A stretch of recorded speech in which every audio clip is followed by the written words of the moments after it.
We thought we would get a head start on spring, since it doesn't much matter in these days of remote work where my laptop and I are. And we said, why are we still in Minnesota? Let's go to California. So we knew that we were coming out here to visit our biological family, but what we didn't know is that we'd have the opportunity to be here tonight in this family of mixed faith traditions. It's something that's important in my faith life, and it's something that's important in my work life as well. Tim and I worship at Westminster Presbyterian Church in downtown Minneapolis, which has a very long and very strong tradition of interfaith and interreligious engagement. Our pastor is part of 12 different downtown congregations that include not only a variety of Christian traditions, but also 2 mosques and a temple. Several years ago, they made a group trip together to Israel, Palestine, which was a fascinating opportunity for them that they shared with us via blogs and videos. And so it's a gift that we did not know that we would have when we went to Westminster Presbyterian. It's also important in my work life. As Pastor Sarwar mentioned, I'm in higher education. I am vice president for mission at St. Olaf College, which is a college affiliated with the Evangelical Lutheran Church in America, which is the largest of the Lutheran denominations. And the Lutherans have made a very strong faith-based commitment to interfaith, interreligious dialogue, understanding, and support. So in both my worship life and in my professional life, I have direct responsibility for interreligious engagement and dialogue within the college community at St. Olaf, and it's been a blessing in my life. So I wanted to just offer as my own reflection that I believe that my particular faith tradition of Presbyterian Christianity compels me to interfaith and interreligious engagement, relationship, and dialogue, not just for the sake of the neighbor, but for my own sake as a person of faith. And I just want to offer a couple of examples about that, reflecting on this pandemic and post-pandemic environment and why I think it's particularly important now. We are called, and I heard this over and over again from all of you who spoke prior to me, we are called to love and serve and stand in solidarity with our neighbors. All of these traditions that we've heard from tonight are called to that. In my own congregation, that takes a variety of forms. We are part of an interfaith organization that provides and advocates for access to affordable housing and to combat homelessness. Many of our traditions are involved in providing food and sustenance. Many of our traditions are involved in advocating for justice. And what we know is that the pandemic has laid bare so many ways in which our society continues to be unjust. And as people of faith, we are called to work together to bring about a world that is much more aligned with the world that God has created us for and envisions for us.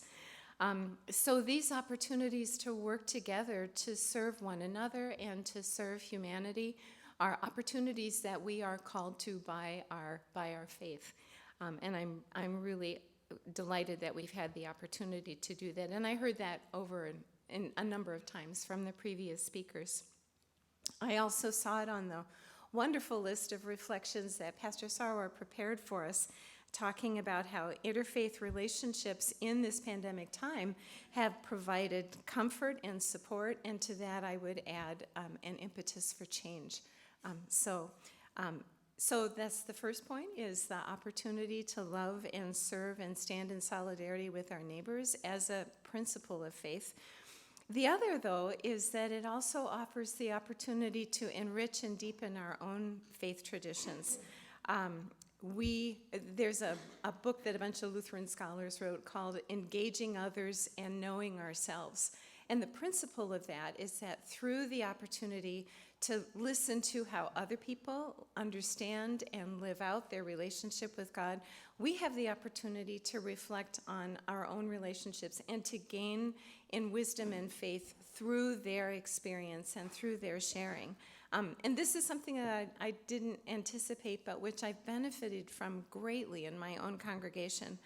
Our pastor, usually over the Christian season of Lent, engages in what we've come to call dialogue sermons. They'll choose a topic, and then he'll invite some of the other pastors and faith leaders from other traditions to share the pulpit with him. So it's two pulpits side by side, and perhaps they'll offer their reflections from their different traditions on prayer or on forgiveness or on death, those common human experiences that we all need one another, and we all need the insights from wisdom from everywhere in order to engage.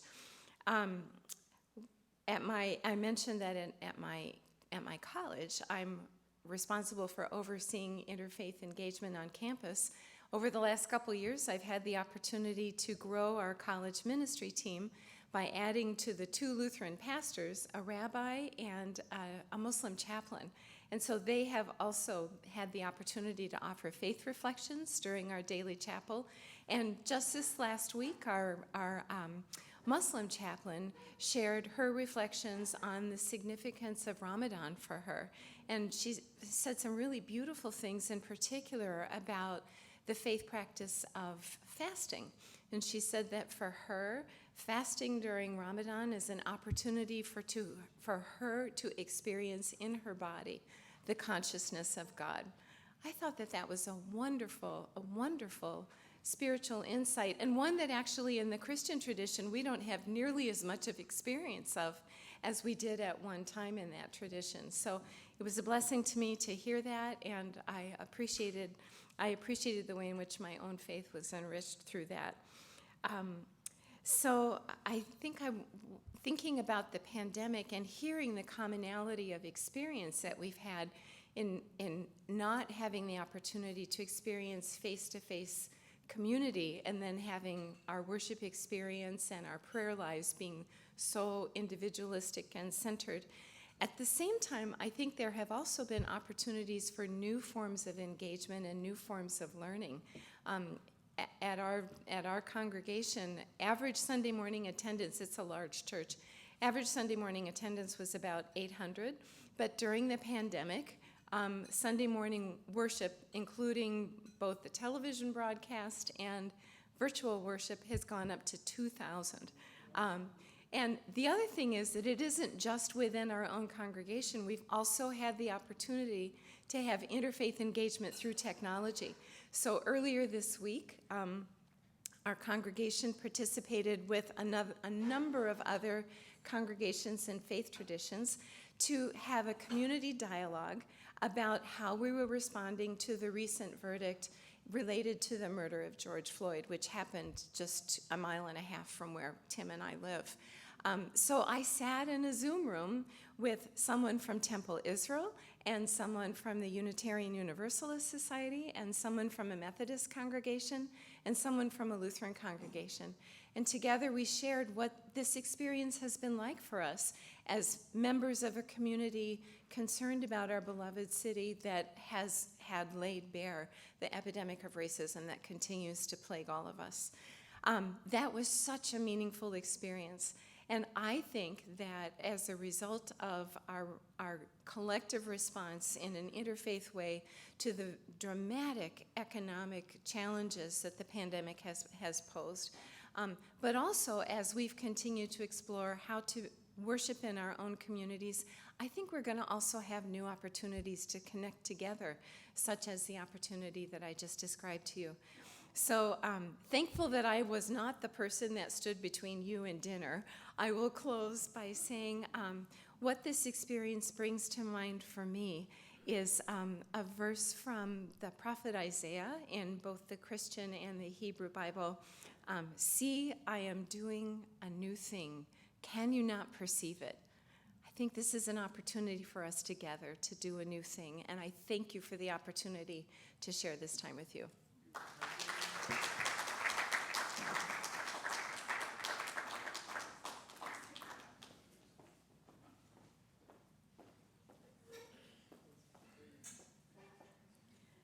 Thank you, Joe, for sharing such an experiences and such a wonderful words with us. Just by hearing all the guests that spoke today, it does not make us any different from each other. We all pretty much have this and share the same views, the same thought process, one God that we all believe in maybe a little different ways. But it puts us all in one common thing. We're all humans under the name of God. So at this point, I would like to invite four of our guests, Joe Bell again, and Mr. Abdul Jabbar Mehman, Mr. Ali Taj, and Mr. Sarbjeet Singh, to be our panelists today, and we will be open for question and answer sessions.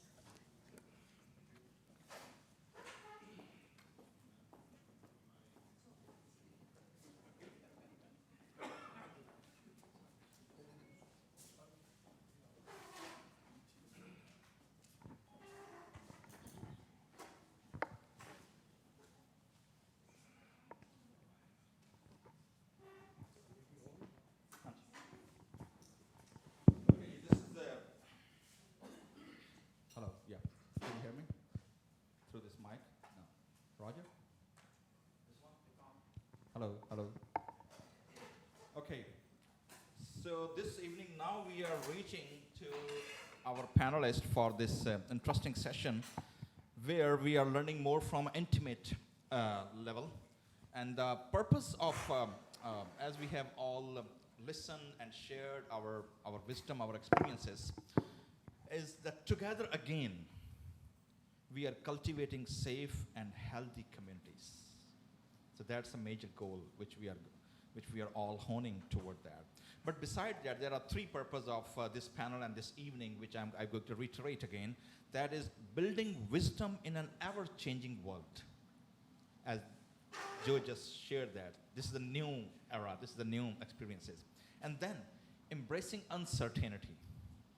Because we are living in a country or a context, or we are experiencing that everything which is in control is comfort. You know, everything which is out of control is totally out of comfort because we all fear. And the last thing is offering hope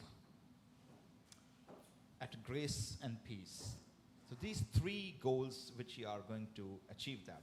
So going further, as we all agreed through our brother Mehman and the rest of all our presenters, they reassure that families become, again, the most important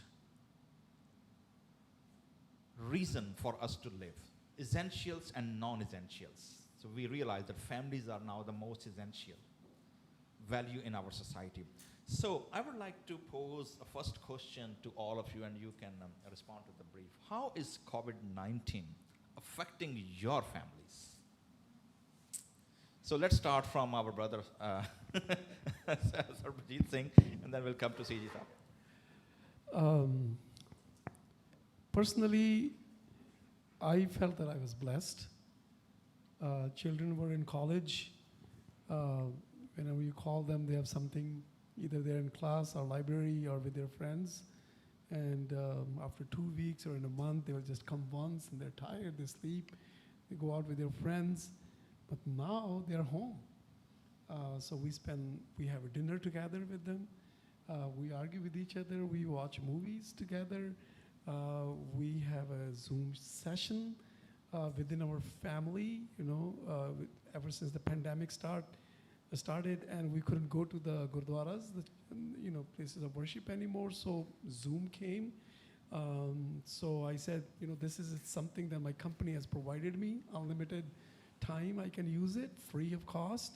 So we trained everybody to join us in the Zoom. And so my son, my daughter, my son graduated. His graduation was virtual, sitting in front of TV. My daughter is graduating this June. So that'll be virtual, But it's beautiful feeling to be among each other. And so every evening, we have a large family members, Some are living in Baltimore or in New York or in Chicago and here. But every evening we'll get together and log into Zoom right at 7 o'clock. And then we have evening prayer that everybody has to sing. And then and everybody takes a turn to do the prayer. Everybody takes a turn to do the singing. Everybody does the final conclude with the final prayer. And once all is done, like in about an hour, then every evening we will have one question, whatever question we throw it, and everybody, do their things. And we sing happy birthdays to everybody and anniversaries, and we just see each other every day. And a baby was born, and we have seen that baby grow every day in 1 year, so I'll take the screenshot of it. I think for me it was a great blessing, but it'll definitely hurt us when we hear people dying and everything. But the faith kept us strong and even brought us together, even more closer. And even though things are opening up, many people have stopped doing the Zoom session, but our sessions are continued. So I'm just seeing blessings in disguise. Well, thank you very much. This is such an irony about this pandemic, as we have shared that few churches shrinked and few growth extensively through this digital space and through that digital engagement over there. And one thing more which I have just learned during a dinner, that Brother Sarbajit, he also a very good musician, and his daughter is also a rubab player. Rubab is a string instrument which came from Persia to Indian context. So they are a musical family. I'm going to interview you sometime as an ethnomusicologist, by the way, anyway. Okay, Joe, so how can you share your family? Well, thank you. Of course, the fact that I'm here right now, never could I have left my college for 2 months in professional life. So this is my little pandemic silver lining to be here. But I will say there have been big sacrifices in our family as well. We have 4 children, 2 of whom have children. So it was really hard to have our grandchildren right there in town, and we couldn't go give them a hug. We did have some winter walks. We did open at least one Christmas gift in the snow on our front steps. But I will say that the separation was very difficult. We were fortunate in that none of our children suffered great economic hardship along the lines of what you described earlier. We're so conscious of how many families were burdened by lost jobs or not able to manage having kids at home and staying full-time at work at the same time. So our children were spared that, but they've been under considerable stress. And our college-age granddaughter left the spring semester of her first year of college at University of Wisconsin to come home, and then had this weird hybrid, the same thing I've been seeing with our students. So I would say that we've done our best to keep each other connected and supported, but it's difficult to do that virtually. So hats off to you that you are able to do that. Well, Brother Ali? Thank you. Yeah, so you just came all the way from home country, and the pandemic allowed you to travel. So anyway, which most of us not fortunate. But how is affecting you personally and your family? Well, first of all, I'll say this. I always try to find something good out of any event. And this event, I would say, unfortunately, we all went through this entire pandemic, and a lot of lives were lost. But I also found that professionally and personally, we went on Zoom. We were able to utilize the time very effectively, professionally. Myself being involved in so many things, and being part of so many things with the league, with the contract cities, with the city, and so on. So was able to come back those meetings together. And on a personal side, like I would share, is I have a son. He's 22 years of age. He just got married. Congratulations. During this pandemic time. And that was one of the reasons why I went to Pakistan after 22 years living here. So, there's always something good to be found in any event. And I feel my son was the leader in this, and to find a girl who he actually went to school together and recently got married. I was very, very happy and excited to see my new daughter-in-law and my son, who had actually lived here with me in the United States of America for several years, but he got married in Pakistan. And that was absolutely a wonderful event to go there after 22 years, witness that, and this was during pandemic. So just very exciting, and that was just very heart-touching for me. Well, thank you very much. So we have single boys and girls in our church. So that's encouragement for you, that even pandemic can't stop that one. So, yeah, so you are, feel free to put some efforts, okay? Anyway, G. Thank you, Eric. My story is altogether different than Sabjit Singh and Ma'am Joe and Mr. Ali Sajjad Taj. Fortunately, I have only one child. One son is studying in University of Southern California. So since last 2 semesters, he's virtually confined at home and having his online education from my home. So it was a big challenge for him to survive in home when he's having a Pakistani origin father. So I used to check his, always Minhal, what kind of dress you have put on, what kind of perfume you are wearing. So he remained, ultimately he closed doors of his room, and whenever I used to call him, he said, "Daddy, I'm attending my classes, thank you very much." So, and the home front, then my wife is also a working person, so she used to go at 8 o'clock in the morning to office and return around 5 p.m., 6 p.m. Life was going very smoothly, and I, being a consul general and head of mission, so working hours were not, in a way bound for me. I could go at my suiteville for 3-4 hours. But since the day she has been working in COVID pandemic, work from home, now my hours of work have been changed. Now I go at 8 o'clock and return at 6 p.m. so in this way, I have maintained peace and harmony at my home. But Alhamdulillah, none of us got infected, and Corona has not in a way affected us at all. Ali Sajjad Taj is lucky that he is having now a daughter-in-law, and his son has been married. And I am in search of a bride, and today even my wife and my son are in San Francisco. And I rushed from there to here to attend this event. So all is well. Well, thank you very much, sir. Mostly we are also Desi parents, and sometimes the Desi parents are accused as a helicopter parenting, They're always watching what their kids are doing, And that's who we are actually, by the way. Anyway, okay, well, thank you very much for sharing your personal narratives and personal story. So let's go to on a serious note now. So although might be you personally, you don't have suffered or encountered loss or crisis, whether it's economic crisis, whether it's a relational crisis, or whether it's a loss of a loved one. But how do we or you understand the nature of loss, crisis, and what constitutes healing from a group perspective? Because you all are engaging in a groups or a community at some level.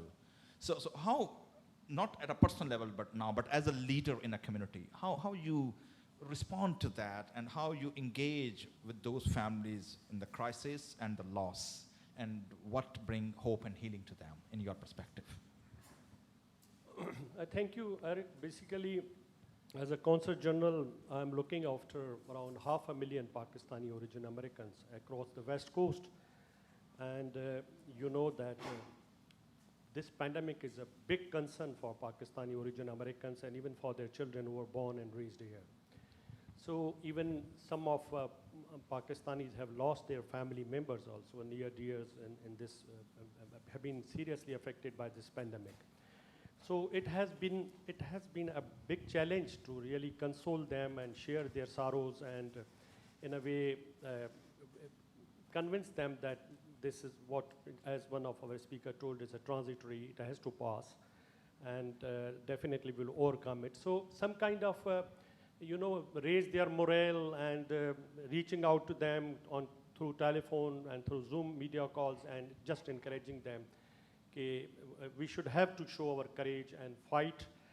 We have not to fear of this coronavirus, but to fight with it. So that has worked, and I'm happy that my community across West Coast, they are thinking morally, their morale is high, and they, at the same time, it's must for every one of us that we may not give heed to these conspiracy theories. It's a reality. We are confronting with this as a challenge. And Corona is a reality. We have to strictly adhere to SOPs. Even we are vaccinated, it doesn't mean that we are secure even after our vaccinations. To be very honest, that we have flu vaccine after very well tested and trial. Even then, we are losing in USA 60 to 70,000 every year. So Corona is a recent, and it has not. It's still going under research age. So we have to be very careful, cautious. So these kind of the messages, we keep on passing them during. As I'm passing today, this all will be run on Facebook, and most of our community members would be watching it. So we may not take it lightly, but at the same time, life doesn't end here. As one of my speakers told, that we have come across much severe challenges than in the past as well, and we win over it, and ultimately humanity appeared as triumphant. But the reality is also there. 500,000 people we have lost here in USA. Across the globe, we have lost 3 million people. Every day we are adding 5 to 10,000 dead bodies and already piled up scope. So it may not be taken lightly. It's a colossal human loss, even of the magnitude which even we not witnessed during First World War and Second World War. So let us take seriously and follow SOPs, and inshallah we will overcome it. Thank you, Pastor Eric. The city of Artesia comprises of almost about 20,000 people here. We have different faiths, different communities living here, anywhere from Portuguese to East European to East Asian, Chinese, Vietnamese, South Indian, or South Asian. So we're very diverse in our population and also in our ethnicities. We actually experienced numbers were very low when it came to deaths, when it came to effectiveness. There are 88 cities throughout Los Angeles County. We are part of Los Angeles County. So out of those 88 cities, we were low in number. I would have personally liked it would have been 0, but we were still at the low end of the number. We followed SOPs, we followed social distancing, we followed all that, and I would say that we still were, experienced the loss of life. We still experienced, and we're still experiencing that. But still, we're not at the top. We were really at the bottom in LA County as well as also in California. But to answer your question, Pastor Eric, yes, and just like Councilor Donald said, as a leader, we do go out and we do personally console, give a call, knock the doors of someone who has passed away. Certainly, give them definitely a virtual hug at the time, and yes, and there to console those folks who lose their life. And as leaders, we continue to do that because it is still not over, and it's still going on. So there are a lot of things that we continue to do, not myself only, but other council members, our staff members as well. So we are out there in the front lines. We are there, not just for the city of Artesia, but for other cities as well. So we continue to do that and make sure that, the families, are there, and we help them, whether it is a food drive, whether it is anything, to make sure that they're well looked after. So with that, I just want to say we'll continue to do that, and it's not going to stop, and it will be in a different phase, but we will continue to support the families. Joe, how you see the nature of loss?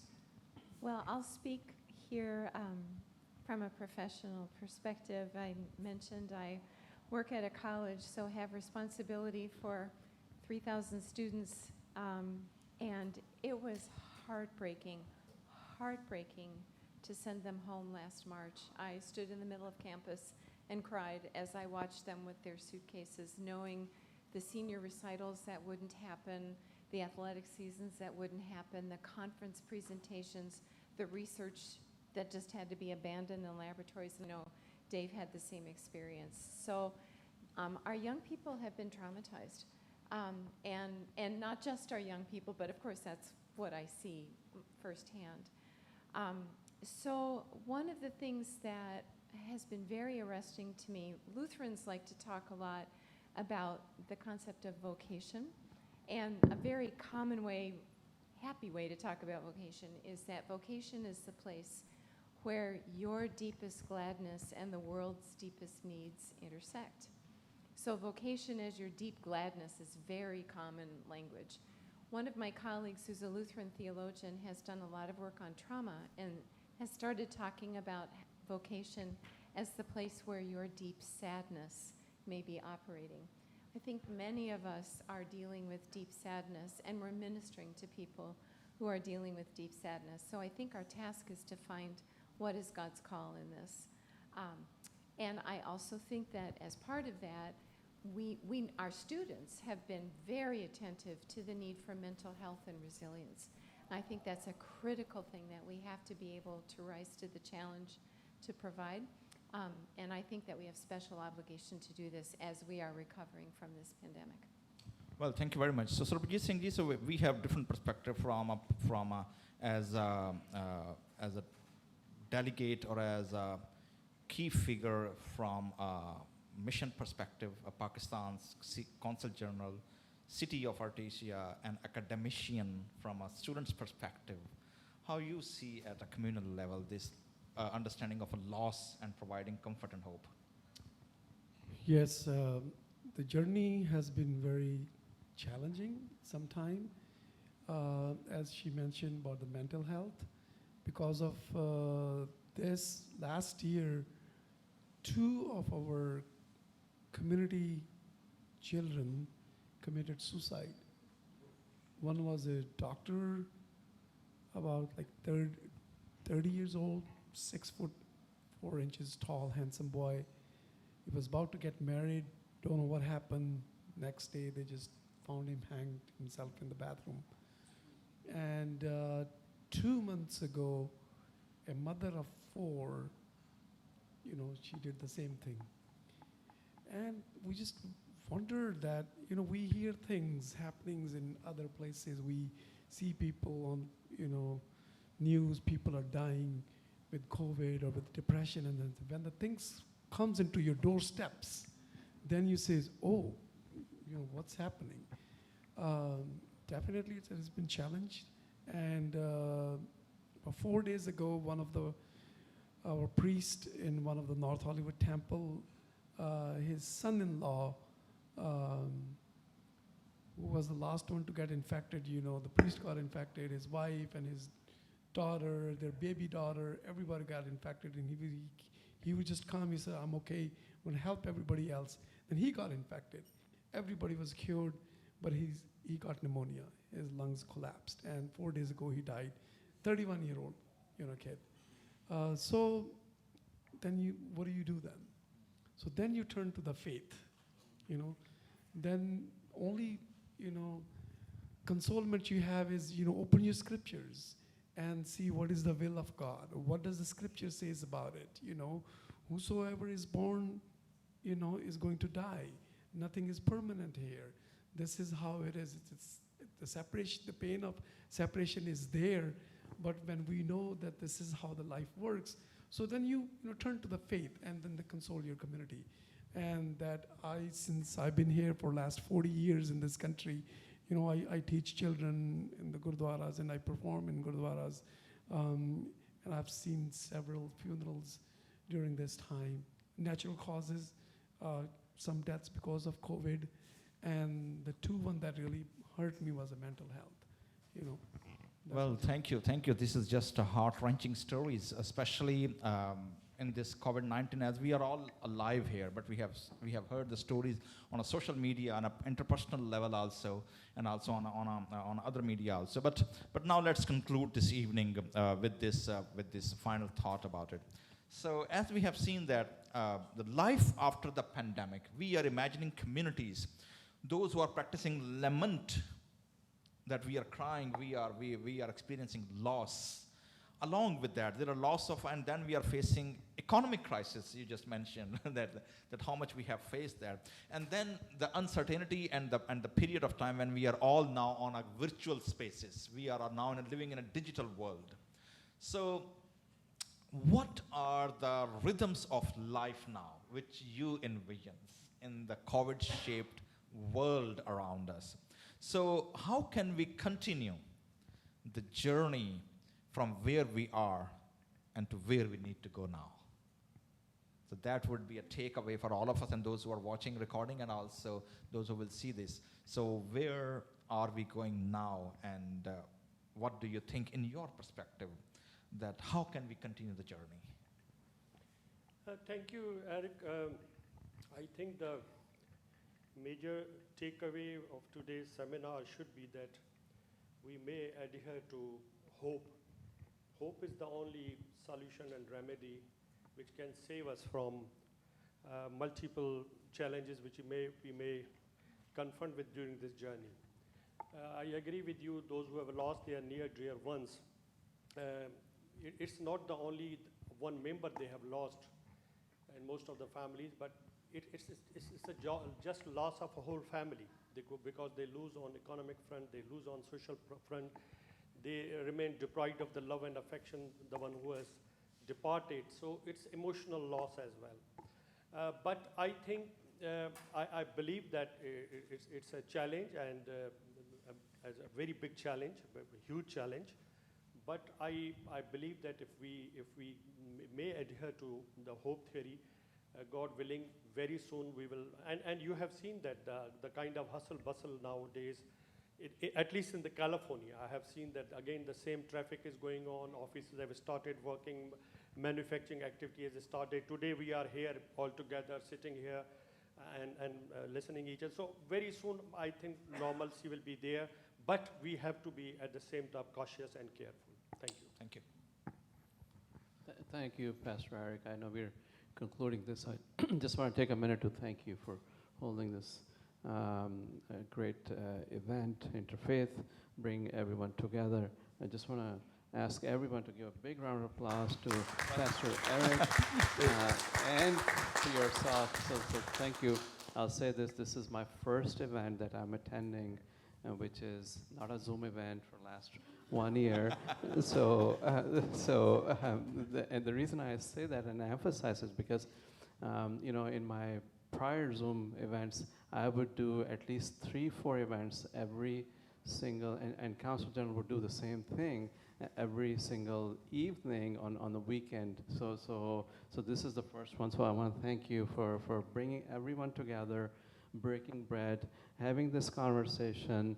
This is exactly what was needed, and this is what I am going to share. My message is that learning from this pandemic is, yes, we all have personal stories. Those stories are personal to us. We all have gone through something which is different than my other friend, my neighbor, or other community member. So those personal stories are the ones that we should always talk about and share with in these settings. And we should continuously have those settings. These settings are really critically important.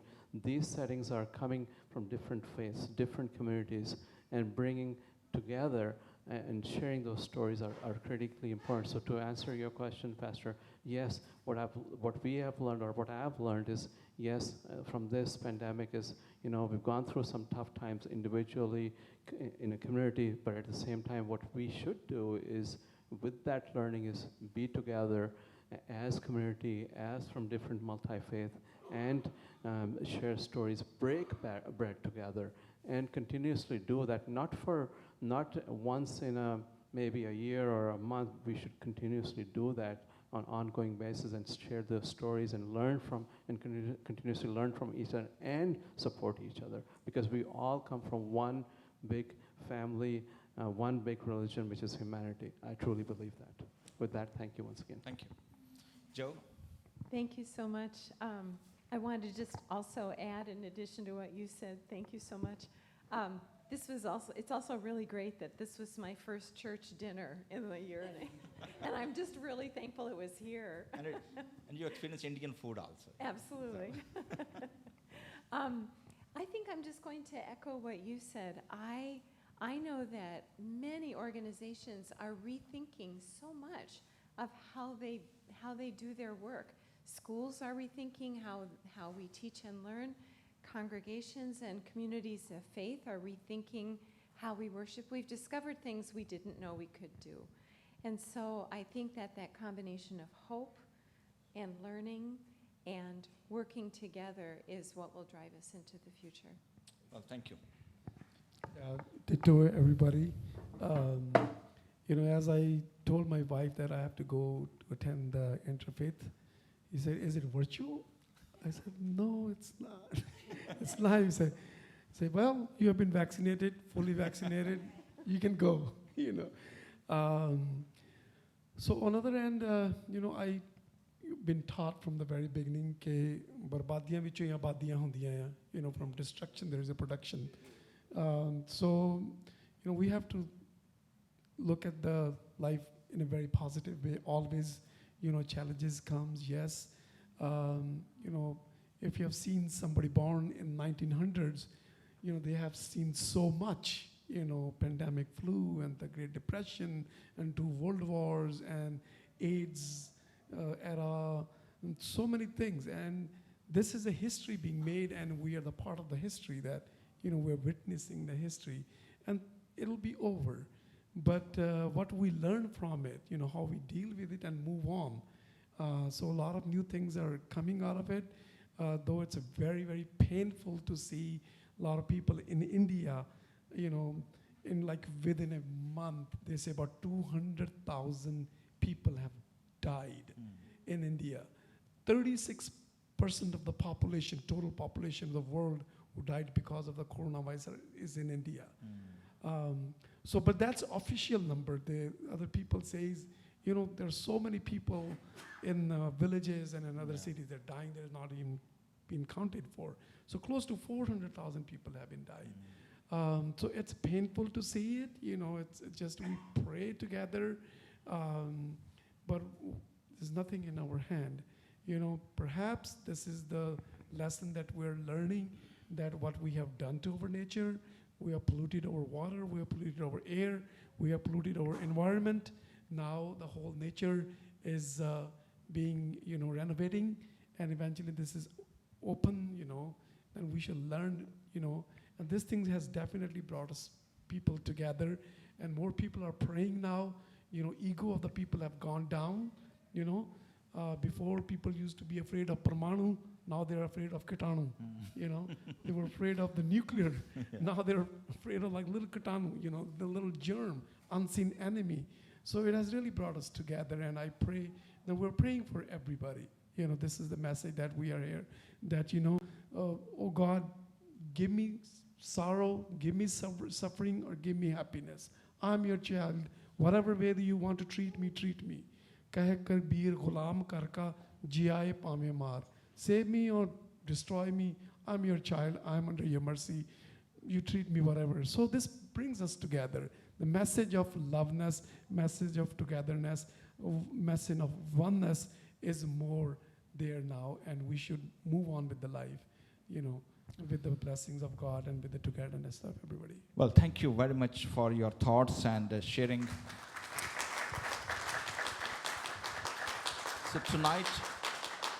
So tonight we have learned that compared to those who don't have hope, compared to those as we have our anchor somewhere in an ultimate reality where we can anchor ourselves, as our brother Sarbajit Singh says that whatever happened to us, that's what St. Paul reminds us, that whether I live or whether I die, I will be with my Lord. So that the transition that we are experiencing. However, when we are part of a faith community, that actually binds us together. That actually gives us hope as we are part of the community, which is responding not individually but as a community. And this brings hope that we all need to share, not only within our community, but also those who are hopeless, actually those who don't have any hope.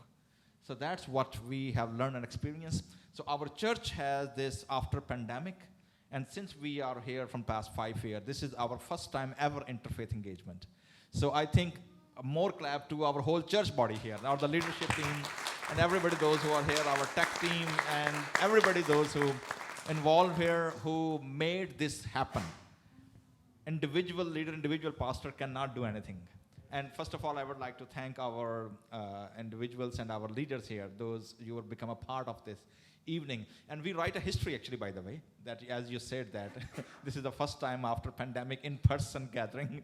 So I think this is again in our credit now, and I hope to continue this one. So this is just a beginning.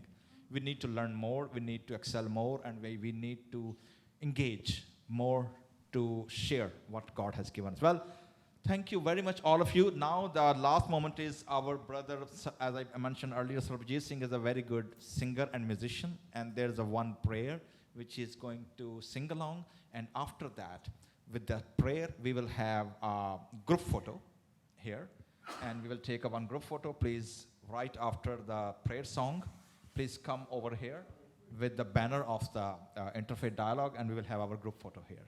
Well, thank you very much. Brother Sarvajit Singh ji, please.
Thank you, Roger, for putting it on the screen.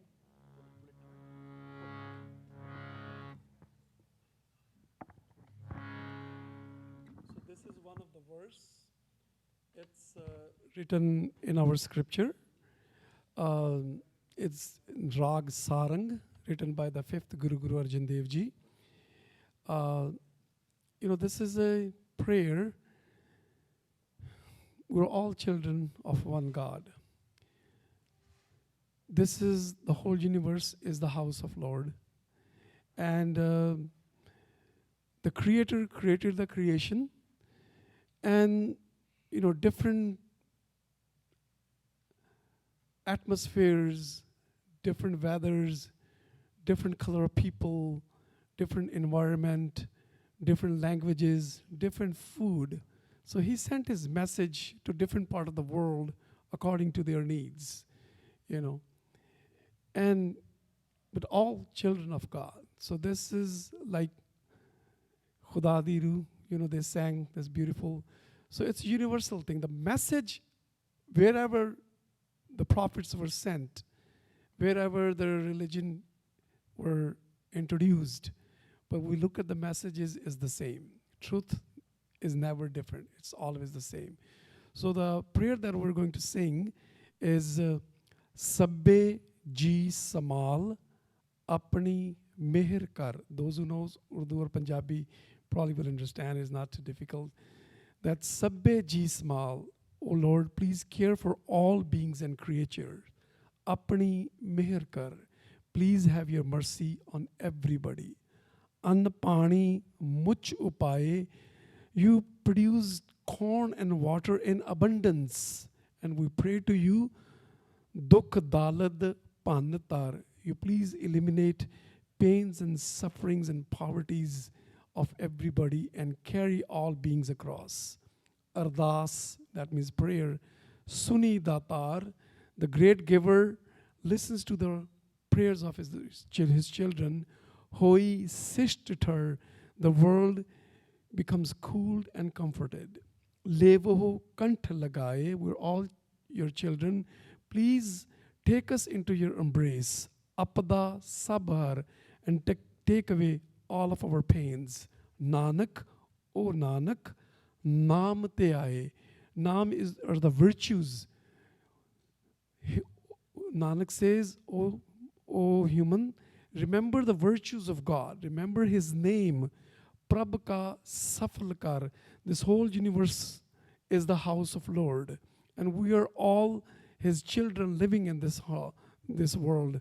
So keep the world pure, keep the world safe, and don't put any impurities in it.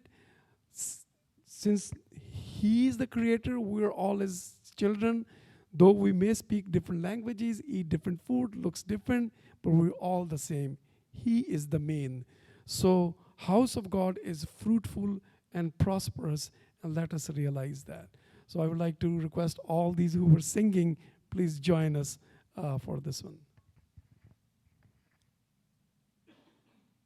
Is this one on, Roger?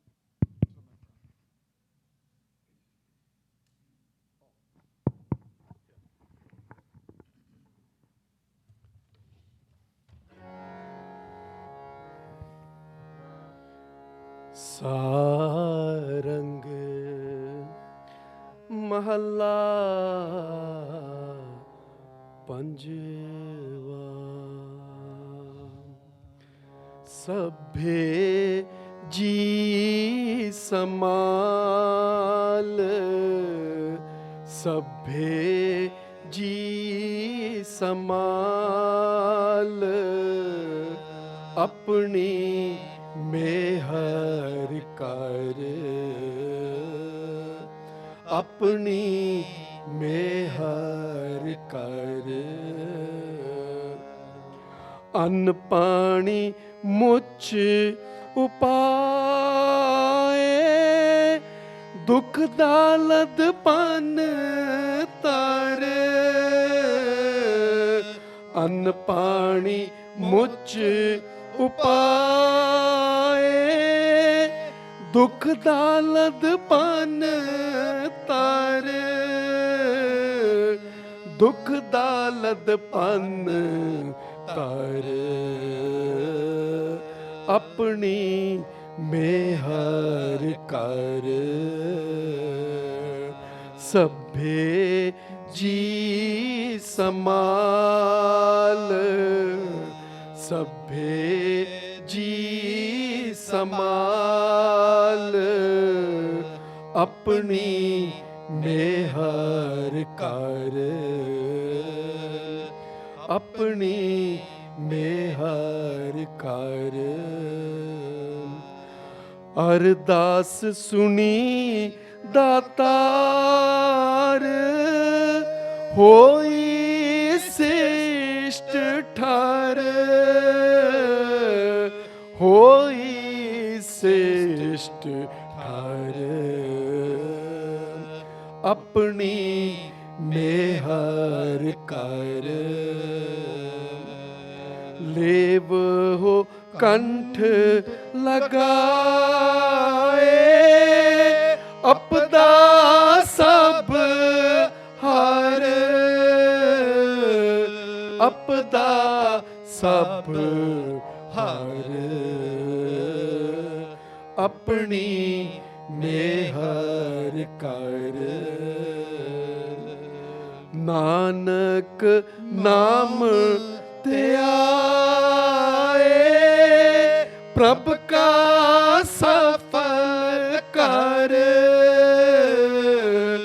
ਪ੍ਰਭ ਕਾ ਸਫਲ ਕਰ ਆਪਣੀ ਮੇਹਰ ਕਰ ਸਭੇ ਜੀ small ਸਭੇ ਜੀ ਸਮਾਲ ਆਪਣੀ ਮੇਹਰ ਕਰ ਆਪਣੀ ਮੇਹਰ ਕਰ ਆਪਣੀ ਮੇਹਰ ਕਰ ਆਪਣੀ ਮੇਹਰ ਕਰ ਥੈਂਕ ਯੂ ਜੀ ਥੈਂਕ ਯੂ ਵੈਰੀ ਮਚ ਜੀ ਸਰਬਜੀਤ ਜੀ ਤੁਹਾਂ ਇੱਥੇ ਖਲੋਣਾ ਵੇ I would invite everybody, would you please come over? Why not we sing this last stanza, Apni Meher Kar? So Apni Meher Kar means He have mercy on us. So this is a call of prayer and a request to our Creator, Sustainer, that Apni Meher Kar. हाँ जी हाँ जी please आप सामने बैठें हाँ जी आप सामने बैठिएगा या आप सामने बैठें जो would you please come join this front seat and then Sarvajit जी तो हम काम के बाद फिर कराना ठीक है जी So let's sing this Apni Meher Kar all together. So please come join all of us. Yeah, please come. Yeah. So please come in a frame. Yeah. One more. Sarvajit Singh ji होंगे. हाँ जी और इधर हाँ जी. हाँ जी गायो जी नाल हाँ जी. अपनी मेहर कर अपनी मेहर कर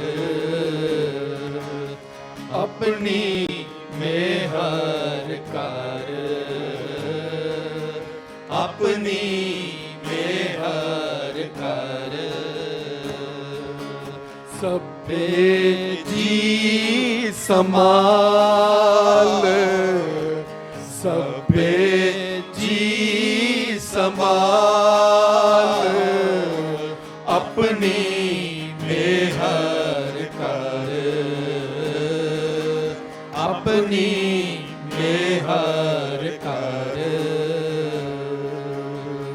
अपनी मेहर कर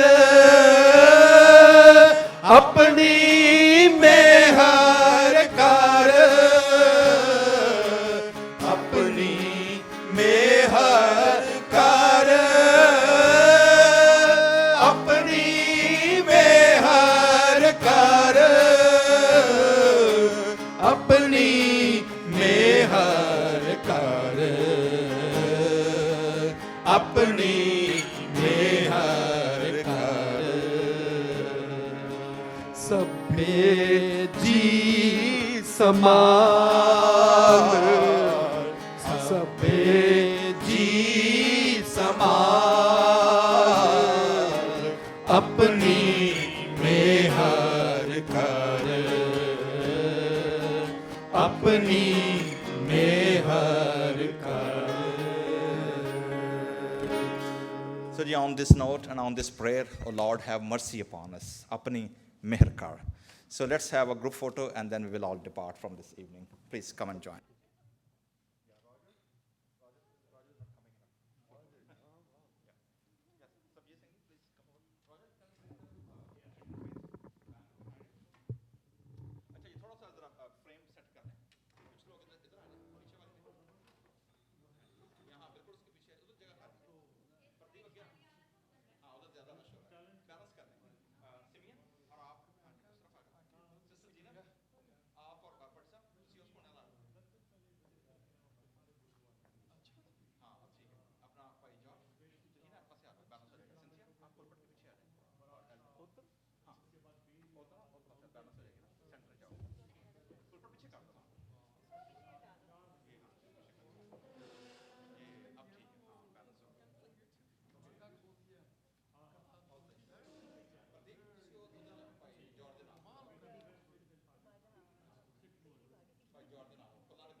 Thank you very much.